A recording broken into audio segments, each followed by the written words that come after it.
Family, before ngiqale ngestory sethu, ngicela ukubonga kakhulu ukuthi emva kokumemezela ukuthi sine series yethu entsha esiyithengisayo ezophuma ngomhla 31 May.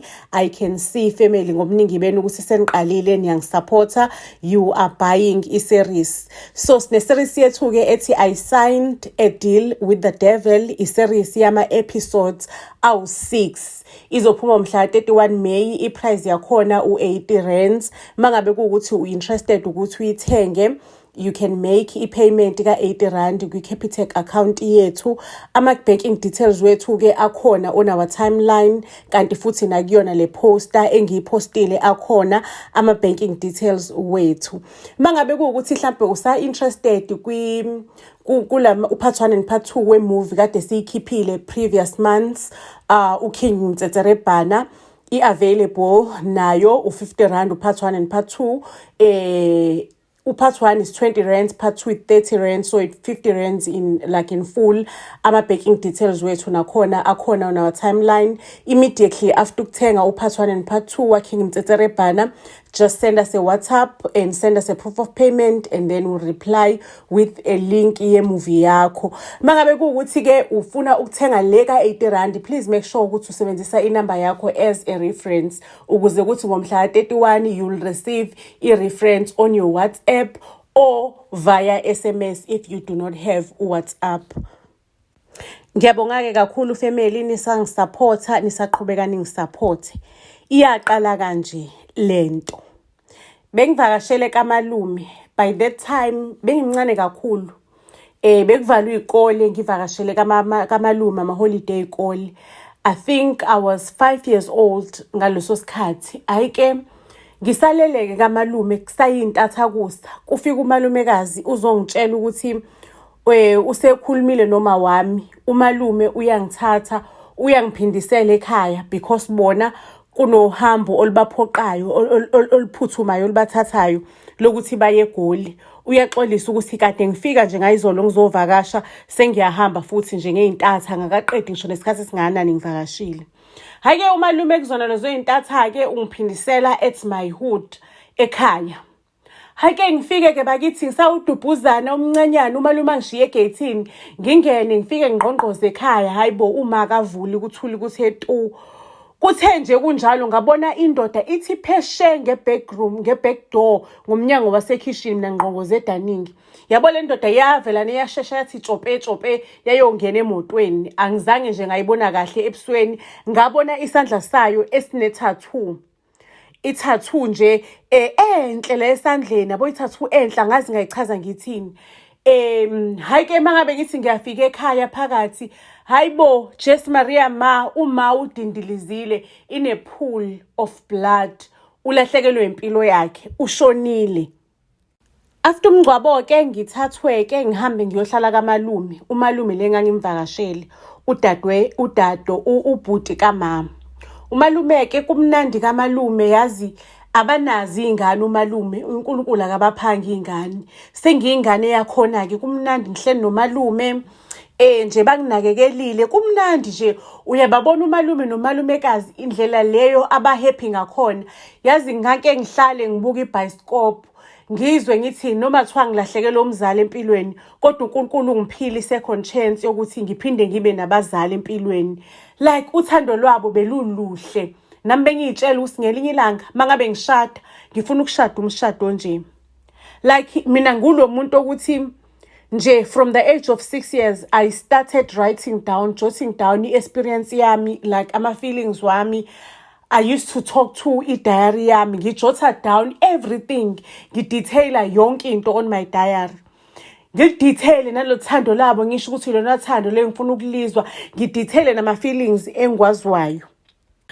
Angena amanzi endlini.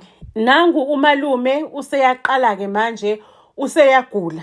Umalume ukugula kwakhe kuyaqinisa, akasayi ngisho nokuya emsebenzini. Umalume uyagula, uhlele endlini, uyagodola, ilanga lishisa libalele lithe bha, uyaqhaqhazela, uyathimula, uyakhwehlela. Kwaya ngokuya umalume esequleka ngisho nokuquleka.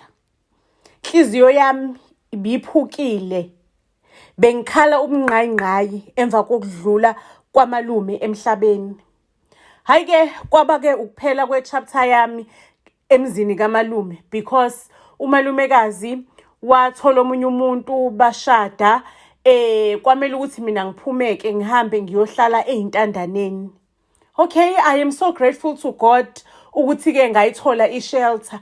Even if noma isimo sase-shelter besingekho sihle, yabona nje isimo, imbhede bingekho, besilala nje emafukufukwini, but impilo beyiqhubeka, besingalali singadlanga. Hayi-ke ngihlaleke kule shelter, I am so stressed, ngizwa i-pain ngoba umalume, even if umalume bekangenayo yonke into empilweni, besiyisokolela, kodwa not ukusokola, bekayi-security umalume ngokomsebenzi.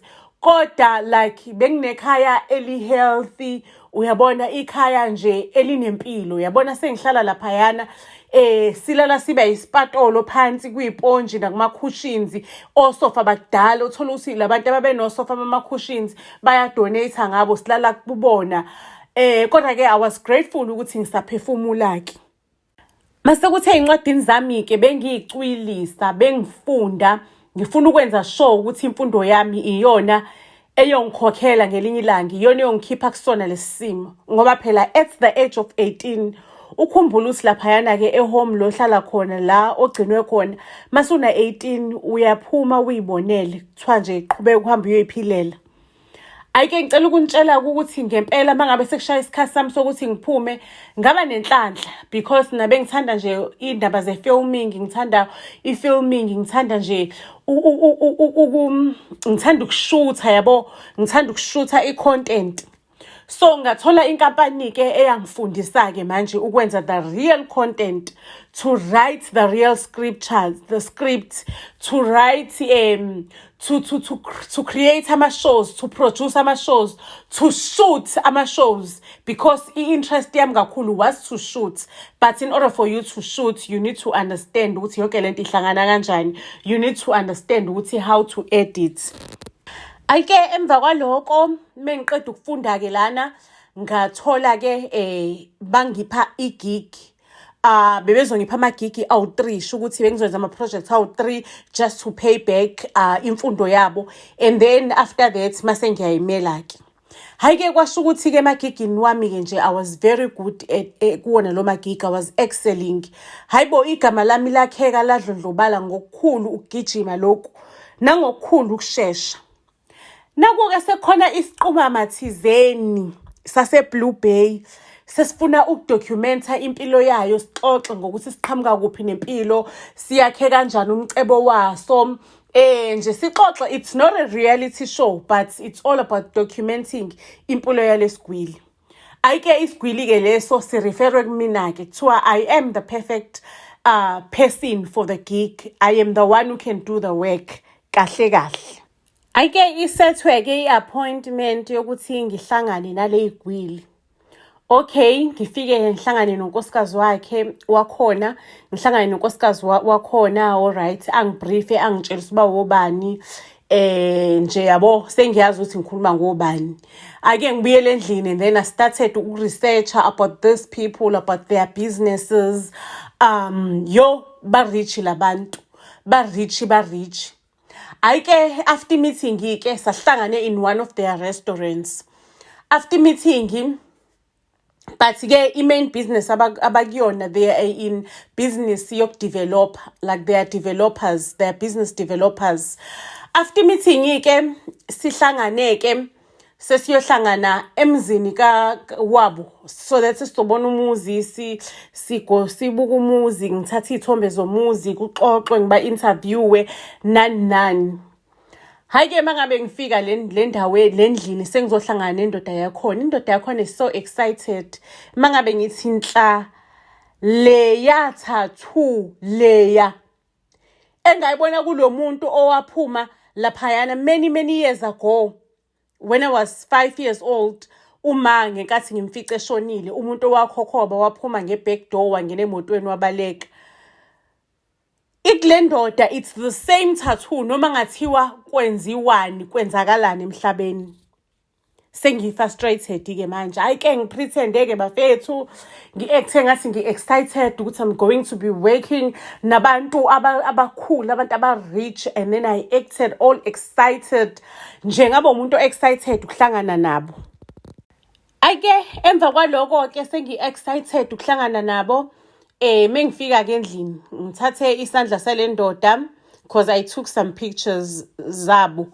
Ngithathe isandla, i-picture ekuvele khona isandla, ngicrop umzimba, ngisalisa isandla, and then I scanned on the internet ukuthi who else is having the same tattoo. Kwi-internet idwe ayikho le tattoo efanayo le South Africa. Yo, umsebenzi usunzima ukuthi I need to, kumele ngithole ijustice yokuthi le ndoda yambulala ngempela yini uma wami. Kumele ngithole. Okay, bafethu ngiqhubeke-ke ngisebenze nalabantu. I am documenting them, and then i-project yethu was a very long project because bekumele ngivakashele iy'nkampani zabo, ngi-interview abasebenzi in yabo.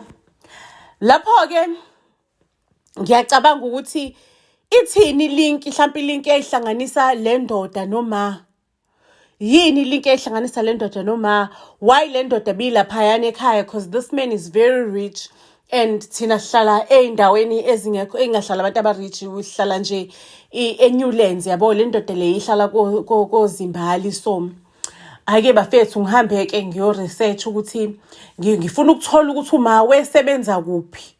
Wesebenza kuphi uma mhlawumbe ungathola ukuthi bekasebenzela le ndoda, ithini link yama nale ndoda.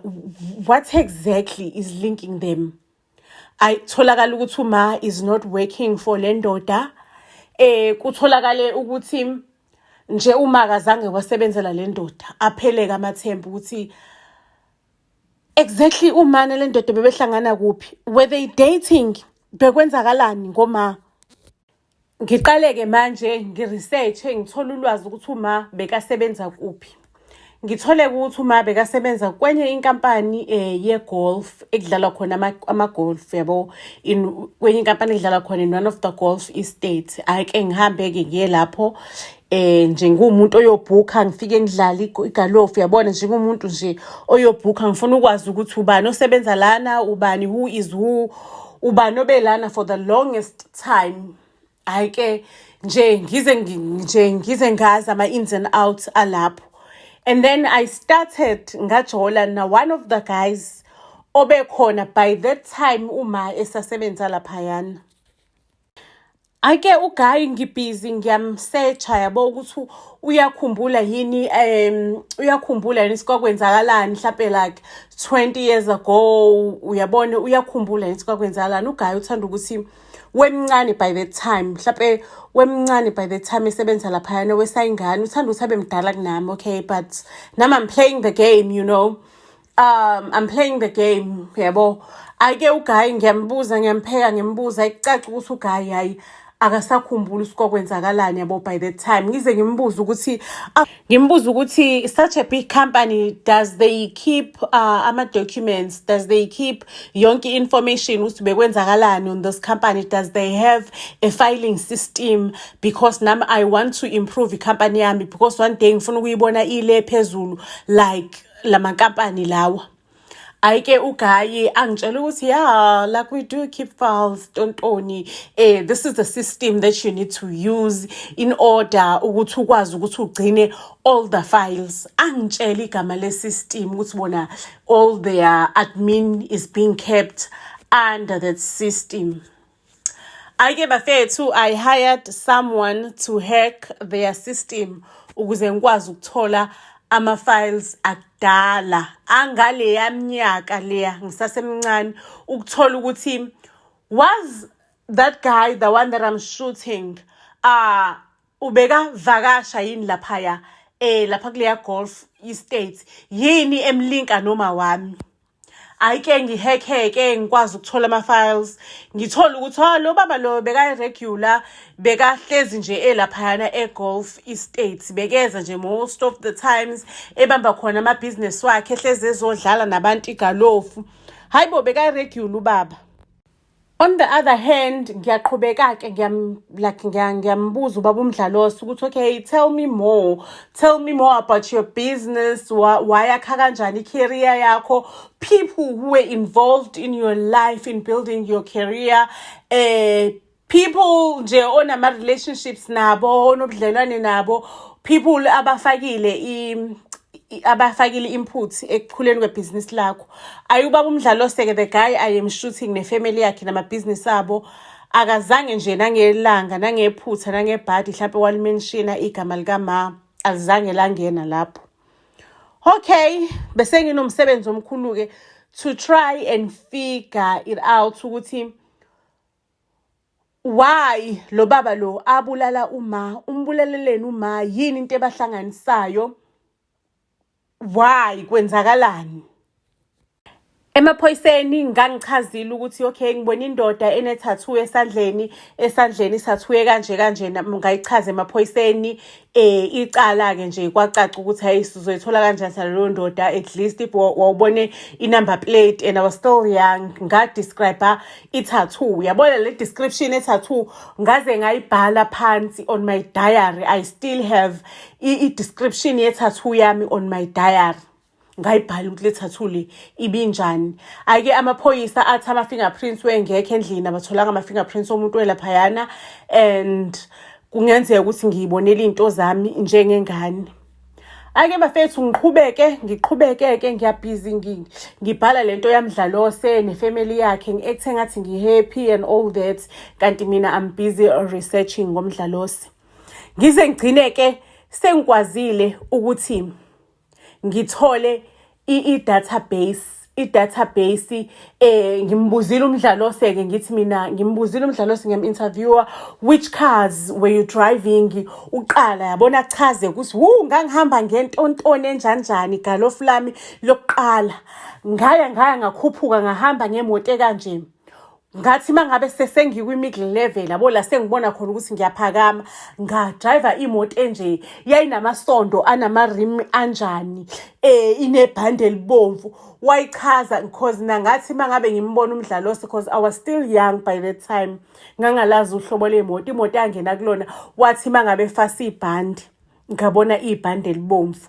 And emaphoyiseni ngayisho lonto ukuthi angiyibonanga uhlobo lemoto, I cannot tell ukuthi bekuhlobo lemoto onjani, but wafasa ibhande elibomvu. And then uMdlalose-ke nga-requesta-ke ngicela ama-pictures, can I have photos of those cars, can I have photos of wena usakhula usadrive imoto enje, cha busukhuphukile lapho ngiyamncoma ukukhuphuka kwakhe. And ngayibona-ke leyo moto enebhande elibomvu. It's the exactly same car le agibela kuyona the time eqeda ukuyobulala uma wami. Oh wow, I started asking ubaba uMdlalose, I wanted to know about faith yakhe kuma companies.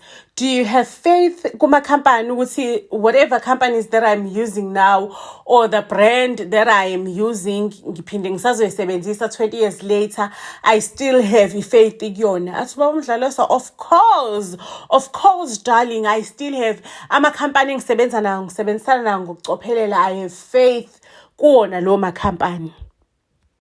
Bese kuyisikhathi-ke sami sokuthi ngidike ngijule, cause imoto kababa uMdlalose leya inebhande elibomvu, it was a Mercedes, it was a Mac. Bekuyisikhathi sami-ke manje sokuthi deep ngijule, ngithole ukuthi wayithenga kuphi, ubekasebenzisa yiphi insurance, athini, bekasebenzisa yiphi insurance, athini ama-records e-insurance ukuthi ubaba uMdlalose ubeka kuphi ngaliphi ilanga. Because I know if I can connect ama-dots, ngithathe le information ngiyise emaphoyiseni, ubaba uMdlalose is such a very powerful man.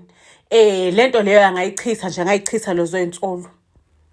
And then I went ngadiga ngaze ngalithola igama le-insurance, and then ngaqala ngafuna ama-files ngalolo langa ukuthi ubeka kuphi insurance yakhona, ipointa kuphi kanjani. Ayike ngawathola lawo ma-files Okay, and then I kept ama-files. So I was so sure ukuthi uBamdlalose is the one because iyatshengisa ukuthi le moto ibikade ikuphi on this day or ngalesikhathi lesisukuthi bikade ipakile outside ekhaya. I confronted ubaba uMdlalose after sengiconnecthe wonke ama-dots. Ngamtshela ngathi baba uMdlalose lento engizokubuza yona uzongiphendula futhi uzongiphendula kahle unginikeze wonke ama-answer because if you don't or if you try ukuthi wenze something kumina wonke ama-files ne-information engiyenzile azosabalala agcwala i-internet. Mangabe ucabanga ukuthi bazokuyeka ngoba nakuyisigwili lalela kumphakathi will push amaphoyisa. Umphakathi will push everything ukuthi wena ungene ejele because you deserve ukuba sejele. So ukuze usinde kuzomela ungitshela iqiniso baba uMdlalose. 20 years ago baba uMdlalose wambulalelani uma wami. Ayibo ubaba uMdlalose athi uthini ntombazane ngithi uNonhlanhla Mdletshe wambulalelani baba uMdlalose. Why you killed my mother 20 years ago? Hayike ubaba uMdlalose athi angimazi mina noNonhlanhla Mdletshe. Ngivelane ngimnikeze iproof ngithi uyayibona nansi iproof yokuthi wena wawukhona laphayana ngaleli langa leli ekhaya, and this proof is everywhere, is all over, igcwele yonke indawo. And ngine footage baba uMdlalose, a street footage sikuveza ungena ekhaya uphuma. Ngisho ungahamba uyobribe inkampani le yelontunja ye tracker uthi abashintshe or badelete ama records and le record enginayo ingasebenzi enkantolo, but ifootage ke baba angeke uzuyidelete because nginama copy agcwele umhlaba wonke lo. Angeke noma ungangibulala ama copy azovumbuka and lo ma copy will make sure ukuthi wena uyavalelwa ejele. Ngimtshele ngithi ngicela uculeke, ngicela uqala ucule baba uMdlalose, ucula ukuthi wambulalelana uma wami ukuze uphephe nami ngithole ipeace enhlizweni yami ukuthi wambulalelani. Aqale kuba uMdlalose achiphize ngithi beyecelele indaba zama emotional zokuba emotional asisasebenzi ngama emotions manje, ngitshele ukuthi wambulalelani uma wami beyecele nama emotions baba uMdlalose. Ayike aqale kuba uMdlalose uma wakho sahlangana naye at one of the golf estates. Sengiyambuza uba uMdlalose ubungangitshela ingane uthi wena ubuhamba igalofu lapha because ngikubuzile ngazo zonke indlela owuyihamba wangayimenshina leya ndawo. Bekumele ngize ngigqekeze laphayana ngithole information ukuthi wena buhamba laphayana so that I can connect a dot to a dot. Aqhubeke kuba uMdlalose kusahlangana lapho uthando lethu lavelane nje lashisa lavutha lathi bhe. Uma wakho wakhulelwa uma wakho, and then 4 years later uma wakho besefuna ukutshela umfazi wami ngaleli qiniso, and mina all my wealth idependele kubaba womfazi wami. Mangase umfazi wami akhiphe lonke azi lonke leqiniso bekuzophela ngomcebo wami. So uma wakho besine argument ekhishini emzini wakhe, ngimtshela ukuthi ungamtshela unkosikazi mina ngizoyondla ingane yakho, ngizokuthengela umuzi omusha, ngikuthengele imoto entsha, ngikuthengele yonke into, ngizoyondla ingane yakho, kodwa ngicela ukuthi ungamtsheli unkosikazi wami iqiniso. Saba ne-argument wangiphusha uma wakho, wangiphusha kuqala nami ngase ngiyamphusha back, kanti kuzobe ngimphusha back ashaye amafutha ngesandla, amafutha awele phansi ashibilike mase shayeke ekhabetheni ngekhanda uma wakho. Wavelane wasakazeka nje ubuchopho, wasakazela igazi, wafa kanjalo uma wakho. Ngithi yeyiwe baba awakangitshela iqiniso, ngicela ukuthi ungitshele iqiniso. There is no way ukuthi umuntu angawa asakaze kubuchopho asagcwala egazini ngalendlela uma ashona ngayo. Asho kuba uMdlalose phela ikhanda lakhe lashaya ngobuchopho ekhoneni letshe itshele lekhabethi. Ngase mina ke ngimbuza ukuthi how come amaphoyisa mangabe sesha wena ngoba wawungagqokile ama gloves kutholakala ukuthi ama fingerprints wakho bekangekho la. Asho ba uMdlalose ukuthi no, ngasula ama fingerprints wami nayo yonke into, angizange ngasithole ngasithinta isidumbu sama wakho, ngasula yonke indawo la engahamba khona. Caceke ukuthi shukuthi ubaba uMdlalose le ngane le ayithi yayisina 4 to 5 years shukuthi bekuwumina ke lo ngane leyo. Ubaba uMdlalose is my father. Lesigwili lesi esidla imali mina ngikhula lapha ne home engcolile field isilale eponjini eyiswakeme impilo inzima kubhlungu kanti yena ubaba ngala udla izambane likapondo. Engqondweni yami ngafikelwa nje umcabango ongasile ukuthi yazi ukuthi amadoda seke ancishwe man ancishwe lento ayithanda kakhulu ithi indoda iyeza kuwena uyazi ukuthi ishadile uvelana ufake nje umshudo uvale uthi ngiyayiqopha lezozo uyincishe uthi phindela lo uvela khona. Ngifile ngathi mhlawumbe uma if bekangamnika ngobaba uMdlalose ichance ngaba sifikanga kule stage lesokuthi uma alahlekelwe impilo yakhe if ubaba uMdlalose bekangamnikezanga ichance. Sengiyabuza ke baba uMdlalose usho ukuthi uma ubekayilo mfazi lo ochitha namadoda ashadile ayoba uMdlalose ke asho ukuthi yena mangabe beshada baqale bashada traditional beyangayigqoka iring ama vows wabo bawavuselele nje emva kweminyaka.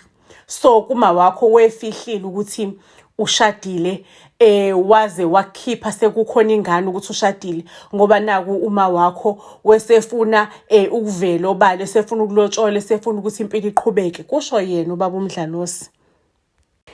Inhliziyo yami ke iyababhlungu ukuthi ngenze njani ke manje because mina anginazo ihlobo ubaba uMdlalose unezingane lozo ingane lezo zosisi bami nobhuti bami. What do I do? Ngithatha lo baba oyedwa the only surviving parent ngifake ejele and lose i-opportunity yokuthi mhlawumbe ngaba nobudlelwane nezingane zasekhaya. What do I do? Ngenze njani ngithi ayivalelwe ejele ingcanga or ngenze njani or ngiqhubeka ngiphila impilo yami lengiyiphila ngedwa ngingahlangani nezingane zasekhaya because empilweni ayikho into engangiyifisa njengomndeni. What do I do? What do I do? Ekugcineni kosuku ke ijustice bekumele iyenziwe. I've decided ukuthi ubaba uMdlalose ngimfake enkantolo. Waboshwa futhi. Waboshwa for amacala akhe. Kodwa ke abantwana bababa bona baqhubeka bathi bayafuna ubudlelwane nami. Kusukela ngalelo langa ke saba ne bond strong and nami ebhizinisini lami bengiqhubeka ibhizinisi likhula lapho sengitholile ke sengitholile ukuthula because I know ukuthi what happened to uma wami futhi I know nobaba uMdlalose ukuthi if bekanenhliziyo yothando for mina at some point bekazobuya azongifuna engazi ukuthi ngiyingane abulale unina lo ngane engesenawo unina. Kodwa nje elami lilodwa ukuthi hayi amadoda seke ancishwe nje agqojwe lezozo sithi nje sifaka umshudo hamba uye ekhaya hamba uye emfazini wakho. Siphela kanjalo ke istory sethu ngizosibeka lapho isiyolala ibonene ezitorini ezilandelayo. Ningakhohle ukuthi nisifollowishe to all social media platforms Buzz SA niphinde futhi ke family ningakhohlwa ke mangabe ni interested ukuthi nithenge ama movie wethu siyanthanda kakhulu.